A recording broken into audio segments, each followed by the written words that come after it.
दरम्यान उपमुख्यमंत्री एकनाथ शिंदेंच्या विरोधकांवरती त्यांनी निशाणा साधलाय, कारण जनतेच्या प्रश्नांमध्ये विरोधकांना स्वारस्य नाहीये असं एकनाथ शिंदे म्हणतात। विरोधी पक्ष अतिशय निष्प्रभ आहे असं सुद्धा उपमुख्यमंत्री एकनाथ शिंदेंनी सांगितलं। तसंच सभागृहाबाहेर आंदोलनातच विरोधकांचा आनंद आहे असं सुद्धा शिंदे म्हणतात। विरोधी पक्षाकडून आम्हाला एवढीच अपेक्षा आहे की लोकांचे प्रश्न मांडा। हे काय विरोधी पक्ष नेत्याच्या खुर्चीसाठी, आमची लढाई खुर्चीसाठी कधीच नव्हती। आमचा अजेंडा खुर्ची नाहीये, आमचा अजेंडा लोकांनी, ज्या लोकांनी आम्हाला खुर्चीत बसवलंय त्या लोकांचे प्रश्न सोडवणे, त्यांना त्या समस्यांचा उलगडा करणे, त्यांना न्याय देणं हा आमचा अजेंडा आहे। आणि त्यामुळे निवडणुका झाल्या आम्ही ताबडतोब कामाला लागलो।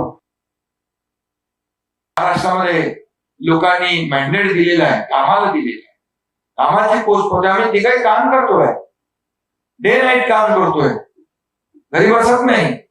आणि त्यामुळे याचं आत्मचिंतन करावं आणि आत्मपरीक्षण करावं आणि नंतर बोलावं। आणि कोण बोलतंय? अरे विधानसभेत पूर्ण अधिवेशनाला पूर्ण वेळ तरी बसा आणि मग बोला।